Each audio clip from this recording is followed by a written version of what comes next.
Friday on Home and Family, actress Busy Phillips from HBO's Vice Principals is here.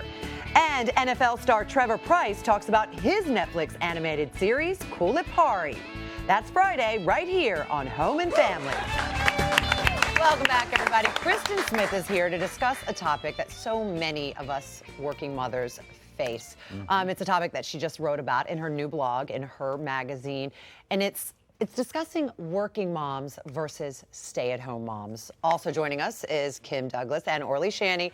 We all know, I don't think there's one of us sitting here on the set, including you, not just working moms, working dads, that does not understand what it means to be a working mom and the guilt and the stress that goes along with that. I know that firsthand. I know you guys all know it firsthand. Yeah. You, Kristin, are going to know it doubly here in a second. Why was this something you wanted to write about? Well, I'm so passionate about this topic, so I'm so happy all our moms are here and dad. And I wrote this blog called Finding Myself in Motherhood, you guys, because that's exactly what I've been doing for the past year.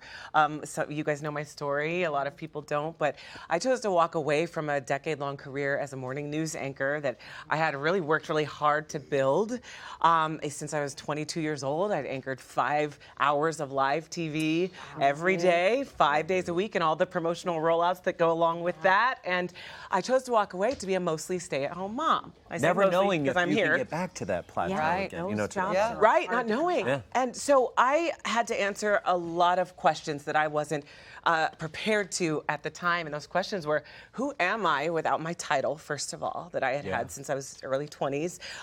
What is life going to be like with a sizable pay cut? Because that is real. Yeah. And then also, what's it going to be like walking away from a job that I'm good at, because you work really hard to be good at something, and a lot of validation comes along with that. And honestly, the blog is about, through answering these questions, I've really become the person you're looking at right now, who I believe is my best self. Yeah. So that's what it's all about. So first of all, yes, that deserves an applause because you walk away from almost your identity to walk into a world, because you know, you're like, I'm excited to be a mom, but am I going to be really good at being a mom or a dad? And speaking of moms, your mom had a big influence on you, didn't she? Yeah, I mean, I came from a family that both of my parents worked. So I think I really developed my strong work ethic from my family, from my mom. Since the time I was 2 months old, I was in the salon. My mom was a hairstylist, so she brought my bassinet there. So I always say I was raised by a bunch of chatty Cathys in a salon. We're like, look at that baby. No wonder I learned to talk so well. But besides that, I mean, I always saw her as a very strong woman, an independent woman who, if something god-awful were to happen, if something had happened to my father, she would have been able to support us. And she instilled in me that it was very important for a woman to be able to stand on her own 2 feet and support herself. But she was also a great mom. She was there for all kinds of things. She picked me up after school. But it didn't mean that she doesn't have guilt. And she still says to me today, it's going to make me cry, she said, I'm so sorry I wasn't able to be at home with you as much as I was with the other 2. And I said, Mom, it's okay, but I understand now because I feel the same. Well, let me ask. There's a lot of judgment. There's a lot. Let me ask, because Orly, you've little ones, okay? And I know Kristen's about to get the other 2 babies. One that's going to 2 babies.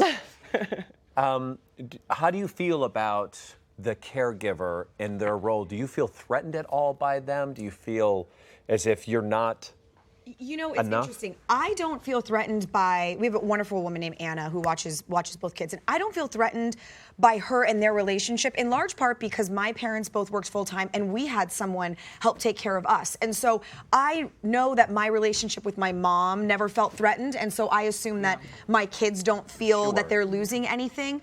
When I do feel guilty, though, is, when I get home, and let's say I'm on the show again tomorrow, there's a million emails coming in prepping for the show tomorrow. And now I'm home finally, and I should be home and focused, and I'm sitting on the computer and I'm answering emails, and Connor's saying something, I'm like, oh buddy, that's so funny. And I'm like, and then my heart just snaps in half. And I'm like, oh, close the computer. I need to be present when I am home, because otherwise, what am I doing, Well, Kim, go ahead. I totally get that, Orly, but I also think that as women, we need to be so supportive of each other rather than criticizing each other. And there's a lot of areas where there's judgment on the blogs and in the social media.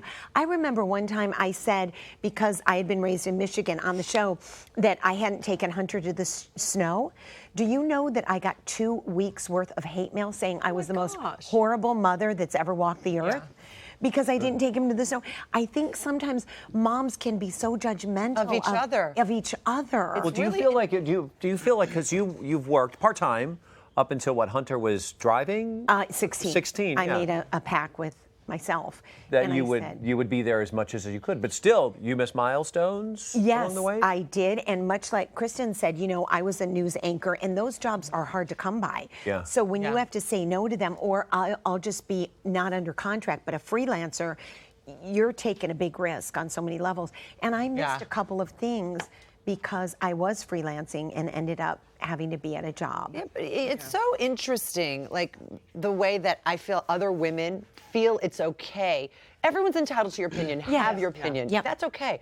But to be able to talk about how I should run my life or how I should raise my child, and you say something in your blog which really struck me, Kristin. You say, no one gets to judge your choices unless you let them. Unless you let them. And this is so important. And I think that's a message that I want to, send to as many women, as many parents as possible, because it seriously makes me sick to my stomach. It makes me want to cry when I read this stuff online. Stay-at-home mom versus working mom, because we're all on the same team. And if I had a challenge for moms watching, I would say refuse to be in the debate, back away from the debate and refuse to look down on the other side, because there's no other side. We're all on the same team. We're in this together, and I'm doing what's right for me, you're doing what's right for you, and they're both right. Yeah, Exactly. So that's my challenge. It's a win-win. Trust me. win-win. No, it absolutely Thank you. is. I You love took you, on a big Kristin. subject, and Yes. This could be a applaud that. whole show. No more guilt. More information, you can check out Kristin's newest blog. It is in her magazine. It is available online. Check it out. We're going to come right back. Let's get this off our mind and let's think about vacation, getting away from Labor Day. Travel expert Francesca Page is going to help us out. Hey guys, I'm going to show you some great tips for last-minute Labor Day getaways, so stay tuned.